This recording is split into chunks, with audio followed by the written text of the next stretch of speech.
안녕하십니까. 이주천TV의 이주천입니다. 어제 5월 16일, 오늘이 5월 17일인데, 어제 박정희 대통령 기념재단하고 양지회, 국정원 전직 간부 출신들이 만든 모임 양지회가 합동을 해가지고 공동으로 제1회 안보 강연을 했습니다. 물론 대통령, 박정희 대통령 기념관에서 했던 것 같습니다. 그래서 이제 거기에 내용 62주년 5.16 군사혁명 62주년을 맞이한 안보 강연의 내용을 좀 여러분 소개해 드리겠습니다. 나라를 세운 이승만과 나라를 일으킨 박정희 대통령에게 독재자의 굴레를 세웠는데 과연 누가 이런 성공한 대통령들을 재단을 할 수 있는가, 이런 제목입니다.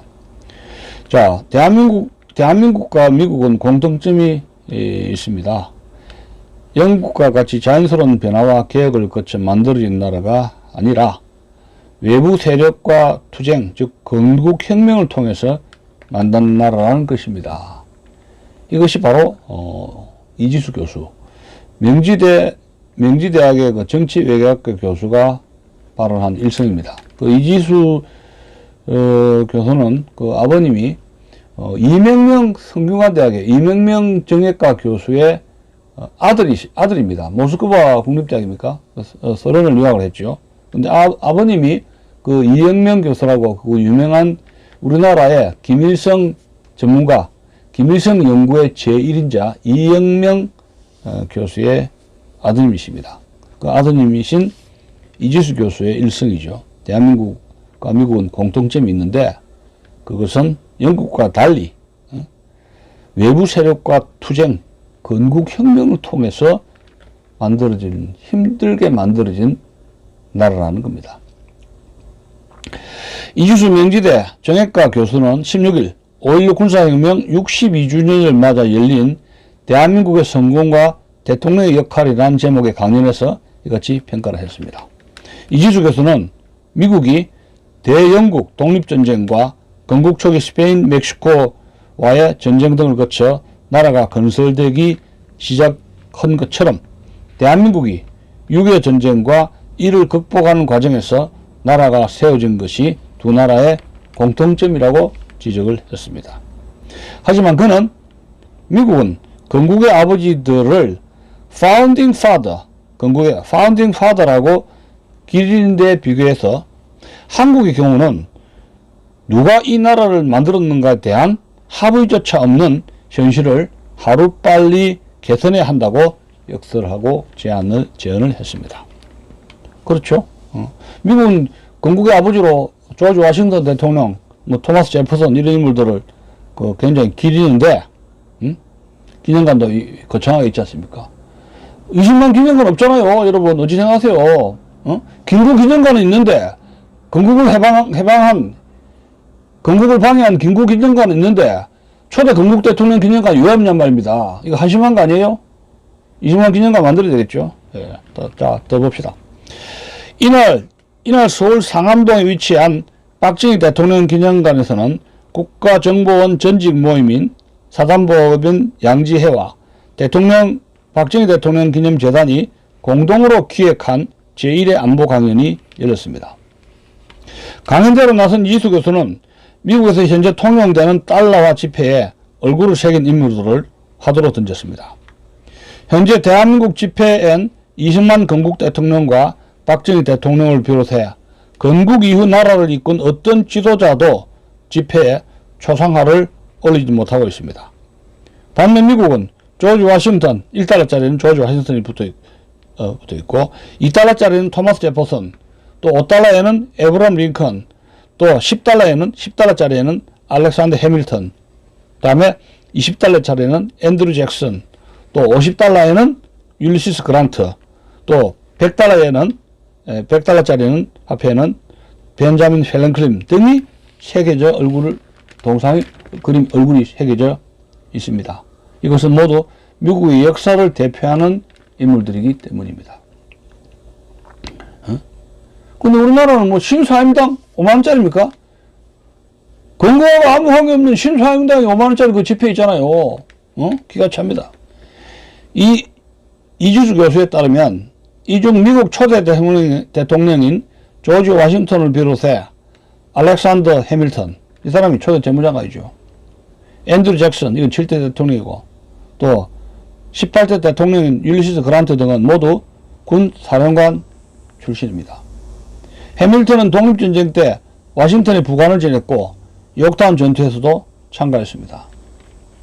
잭슨은 1812년 미영 전쟁에서 테네시 민병대를 지휘하며 당시 영국의 후원을 받던 인디언들의 공격에 맞섰습니다.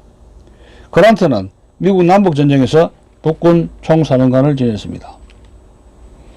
이 교수는 미국인들이 화폐에 초상화를 새길 만큼 이들을 추앙하게 된 이유는 미국이 건국 과정에서 독립전쟁, 남북전쟁, 대스페인, 멕시코 전쟁 등 여러 차례 전쟁을 겪은 역사를 국민들이 기억하고 있기 때문이라고 역설을 했습니다. 참 기가 찹니다.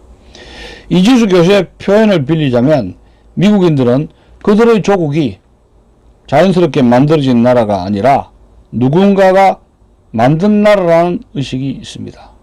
따라서 미국인들은 나라를 만든 이 인물들을 건국의 아버지로 추앙한다는 것입니다. 이지수 교수의 지적은 한국도 미국과 마찬가지로 건국 초기 6.25 전쟁이라는 대역사를 거쳤는데도 전쟁을 극복해낸 이승만 전 대통령을 건국의 아버지로 인정하지 않는다는 논리로 귀결된다는 겁니다. 또한 전쟁을 거치며 성장해 국가 경제의 기틀을 만든 5.16 혁명 세력을 나라를 만든 사람들로 인정하지 않고 있다는 이야기도 된다는 겁니다. 이승만, 박정희 두 대통령의 초상화는 대한민국 화폐에 새겨져 있지 않은 상태입니다.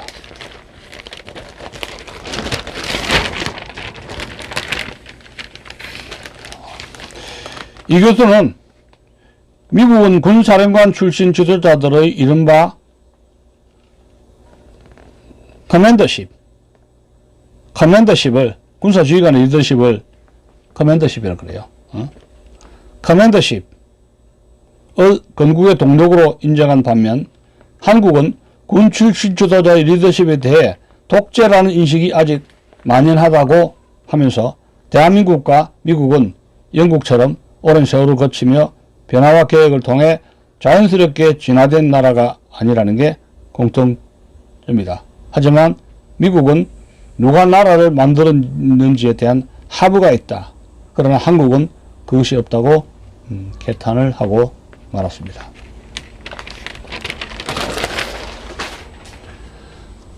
자, 어제 5.16 군사혁명 무려 62주년이었는데 많은 학자들과 방송이 5.16을 아직도 쿠데타다 이렇게 이제 이야기를 하는 사람들이 있습니다. 제가 이 자리에서 좀 말씀드리고 싶은 것은 5.16은 처음에 이제 쿠데타죠. 군사 정변을 프랑스 말로 쿠데타, 불어입니다. 프랑스어입니다.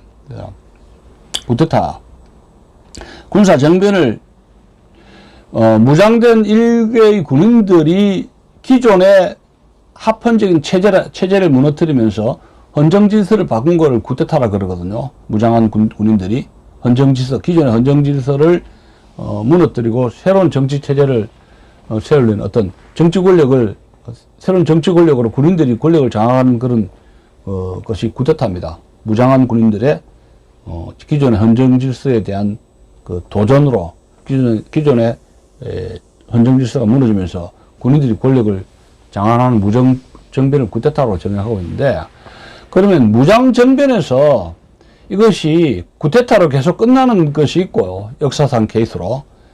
그 월남에서 여러분 알다시피 한 10년 동안에 60년대에 한 10번 이상의 군사정변, 쿠데타가 일어났지 않습니까? 근데 역사가들은 월남이 공산화되기 전에 60년대 열 몇 차례에 걸쳐서 군사 정변, 쿠데타가 일어난 것을 역사가들은 그것을 군사혁명이라고 하질 않습니다.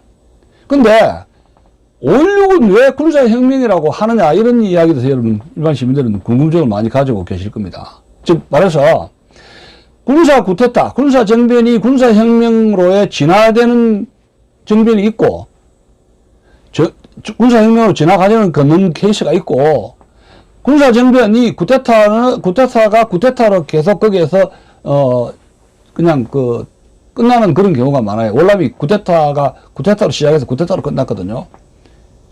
그게 뭐냐면, 혁명이 되는 경우는 이런 겁니다. 예를 들어, 1917년에 볼셰비키가 처음에, 레닌과 트로츠키가, 레닌의 지시에 의해서, 레닌그라드에 있는, 트로츠키의, 소비에트, 노병 군사 평예가 정변을, 무장 폭동을 일으켜가서, 정권을 뒤집었지 않습니까? 케렌스키 임시정부를. 그 자체는 군사 정변이에요. 근데 그 1917년에 볼셰비키 쿠데타, 무장 정변이, 레닌이 집권하고, 그 다음에 이제 그 볼셰비키 당이 소련 공산당으로 변하고, 또, 그 후계자인, 레닌 후계자인 후르초프가 아니죠. 스탈린이 집권을 하지 않습니까? 그러면서 강제로, 강압적인 위로부터의 어떤 조치를 통해서, 소련 소비에트 공화국을 어떻게 만듭니까? 완전히 다른 나라로 만듭니다. 소비에트 공화국이라는 것이 공업화로 만듭니다. 공업화. 현대 국가로 만들게 됩니다. 무기 생산이라든가 철강, 석탄, 어떤 제조업을 발달시키면서, 과거의 봉건, 시대의 농경 국가였던 짜르의 러시아를, 은행이라든가 어떤 어쨌든 간에 대규모로 콤비나트를 건설하고 현대 국가를 만들게 됩니다. 제조업을 일으키면서. 그래서 봉건적인 짜르 러시아가, 새로운 소비에트 이런 나라로 바뀌어졌습니다. 물론, 미국이라도 영국이라도 유럽처럼 자유진영의 국가 인민들에게, 이런 자유를 준 건 아니죠. 그렇지만은, 무상교육을 실시를 하면서 완전히 사회경제적인, 정치, 사회경제적인 완전 혁명적인 변화를 일궈냈습니다. 레닌의 1917년 볼셰비키 무장폭동이 일어난 지 20년, 30년에 걸쳐서 러시아는 농경국가의 러시아는 말하자면 산업화된 그런 국가로 만드는 것이 레닌 사후에 스탈린의 계획경제 시스템이었습니다. 그러니까 완전히 러시아가 산업화로 중공업 위주로 한 산업화 국가로 바뀌고 철도가 만들어지고 지하철이 형성됐지 않습니까? 그리고 지주계급이 토지가 몰수가 되면서 대규모 농장이 이렇게 건설이 되고 엄청나게 혁신적인 변화가 일어났습니다. 그것이 소비에트식의 혁명적 혁명이 일어난 겁니다. 어떤 국가에 의한 혁명이죠. 국가에 의한 사회경제적인 혁명이 일어난 겁니다.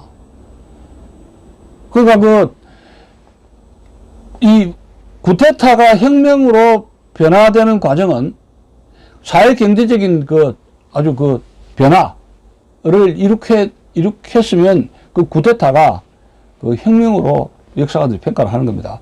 1917년 볼셰비키 쿠데타를 이것이 혁명이다. This is revolution. 소비에트, 볼셰비키 리볼루션이라고 지적한 첫 번째 역사학자 중에 한 명이 E.H. 카예요. 영국인 정치 역사학자. 정치학 박사하면서 역사학 박사인 E.H. 카가 1917년에 볼셰비키 쿠데타를, look at the revolution. 소련의 저거 모습을 봐라. 저게 혁명이다. 그렇게 해서 1917년에 볼셰비키의 쿠데타는 혁명이 된 겁니다. 그러면서 이치카는 소련에서 일어나는 모든 정치, 경제, 사회적인, 특히 사회 경제적인 변화를 기술을 한 겁니다. 조선 나쁘던. 근데 그것처럼 여러분 알다시피 1961년 5월 16일 약 3,000명의 해병대를 주축으로 한 일본의 군인들이 3천여 명들이 용산 쪽으로 들어가서 한강 다리를 봉쇄를 하고 그 장군 정부는 붕괴가 됐지 않습니까? 그게 5.16 그 당시에 쿠데타예요. 방송국을 장악하고 국회를 해산했지 않습니까? 그러면서 국가재건 최고회의에서 장도영 의장, 부의장 박정희 소장 이렇게 해가지고 나중에 이제 박정희 소장이 대통령으로 민정을 이양하고 민정 이양한다 약속했지만 자기 자신이 군복을 벗고 민간인으로 돼가지고 이제 전역을 해가지고 선거에 출마하면서 나중에 유신체제를 해가 18년 동안 장기 집권을 했지 않습니까? 그럼 그것이 5.16이 쿠데타냐? 이것이 왜 그러면 혁명이냐 하는 겁니다. 18년 동안에 박정희 대통령이 박정희의 리더십으로 18년 동안에 1961년부터 그가 10월 29일 암살될 때까지 18년 동안 뭐 장기 집권이라 합시다. 장기 집권 동안에 이룩한 그 성과, 그 한마디로 말해서 코리안 모더니제이션입니다. 한국의 근대화를 시동을 거는 거죠. 우리나라 중화학공업이 언제부터 시작됩니까? 경공부에다가 중화학공업으로 유신 때 그래 간 거 아닙니까? 섬유, 제조, 자동차, 제철 산업으로 석유. 그러니까 우리나라 현대 국가를 근대화 과정에서 현대 국가를 만들면서 이 조선 시대에 농경 국가를 완전히 말하자면 자동차까지 만드는 제철 공업을 일으키고 철을 만들고 중화학 공업을 일으키는 현대 국가로 만드는 것이 공업 국가로 만드는 것이 바로 박정희 대통령의 업적이라고 볼 수 있죠. 엄청난 사회 경제적 변화를 이렇게 수출형 대한민국을 경제 구조를 만드는 겁니다. 근데 50년대 이승만 정부 시절도 이 경제적인 그 배고픔을 해결을 못했습니다. 미군을 한미 방위조약을 체결해가지고 안보는 이승만 대통령의 업적이 있는데 경제 문제를 해결을 못했어요. 배고픔을 해결하지 못했고 그 당시에 1인당 국민소득이 80몇 달러에서 왔다 갔다 했었는데 건국에서부터 1960년 3.15 부정선거 4.19 의거가 학생의거 우리 혁명이 일어날 때까지 한국의 1인당 그 GNP가 그대로 정체 상태였습니다. 경제 성장이 그만큼 안 됐다는 거죠. 경제 성장이 전혀 안 됐다는 겁니다. 일반 국민들의 그 청소년들의 직장, 그 취업 문제, 배고픔, 일반 국민들의 배고픔 해결이 못 됐습니다. 왜냐? 경제 성장이 안 되니까. 경제 성장이 안 됐으니까 그 당시에 50년대 미국의 원조는 뭡니까? 밀가루, 옥수수, 강냉이, 쌀. 미국이 남아도는 서부와 남부에서 잉여농산물이 많잖아요, 미국에. 인구에 비해서 땅이 굉장히 넓지 않습니까? 그 잉여농산물이 미국이 골쳤는데 그 잉여농산물을 한국이라든가 제3세계, 유럽이라든가 아프리카에 전 세계에 무상으로 원조를 해줬습니다. 우리나라에서 무상으로 원조해 준 거죠. 그 원조를 해준 것을 우리 한국 정부가 싸게 밀가루 같은 경우에 팔지 않습니까? 그 국가 예산은 중단했습니다. 50년대, 60년대 그 짜장면집, 중국 짜장면집이 얼마나 많았습니까? 그 싸게 그걸 갖다가 중국점에서, 중국 요리 음식점에서 그걸 사가지고 그 만든 게 그 짜장면이에요. 근데 공장이 없단 말이에요. 공장이 있어야 취업을 할 거 아니에요. 젊은 층들이 취업을 할 건데 실업률이 굉장히 높았습니다. 50년대 내내. 실업자율이 높다는 거는 국민들이 뭐예요? 그만큼 배가 꼬록꼬록 배가 고팠다는 겁니다. 이승만 정부, 외교 천재인 이승만 대통령도 배고픔을 해결하지 못하신 분이에요. 근데 박정희 대통령의 위대한 업적은 경제 성장으로 18년 동안 장기 집권을 통해서 국민들의 배고픔을 해결하신 분이라 해야 합니다. 우리나라 뭐 2000년 역사인지 5000년 역사인지 알 수 없지만은, 세종대왕도 이승만 대통령도 해결하지 못한 게 백성들의 배고픔이었습니다. 천년의 한이었어요. 배가 고팠던 것이. 보릿고개가 천년의 한인데, 그것을 박정희 대통령이 해결을 했다 하는 겁니다. 그러면서 농경국가를 완전히 제조업국가, 산업국가, 현대국가의 틀을 만드는 것이 박정희 대통령이다. 그렇다면 이것은 5.16은 뭐예요? 혁명이 되어버린 거예요. 처음에는 군사 정변으로 시작되었다가 18년 동안의 그 업적을 조합해 볼 때 이것은 5.16은 군사혁명이다. 단순한 쿠데타가 아니라는 겁니다. 그리고 군사 쿠데타하고 군사혁명의 차이는 그 지도 집권 세력이죠. 정치 주체 세력의 이 교체가 이루어지는 겁니다. 5.16 군사혁명 이후에 많은 군인들이 정치를 했지 않습니까? 그렇죠? 많은 데서. 그런 겁니다. 지도개혁, 정치 지도개혁이 교체가 되고, 어마어마한 사회 경제적 변화를, 사회 경제적 변화를, 이끌어내서, 나라 전체의 그 엄청난 변화를 추동한 것, 엄청난 변화를 만들어낸 것, 발전을 이루어낸 것, 그렇다면 그것은 혁명이 되는 것입니다. 뭐 여러분들이 쿠데타와 혁명에 대해서 약간은 이제는 이해를 하라고 봅니다. 그러니까 아직도 5.16을 쿠데타 하는 사람들은 혁명과 18년 동안의 박정희 대통령의 업적을 잘 모르거나 또는 그 당시에 우리 18년 동안의 박정희 대통령 업적에 대한 어떤 뭐 이해가 부족하거나 쿠데타와 혁명과의 그 차이점에 대해서 잘 모르기 때문이 아닌가 막 그런 생각을 하게 됩니다. 자, 오늘 이야기 동영상 여기서 마치겠습니다.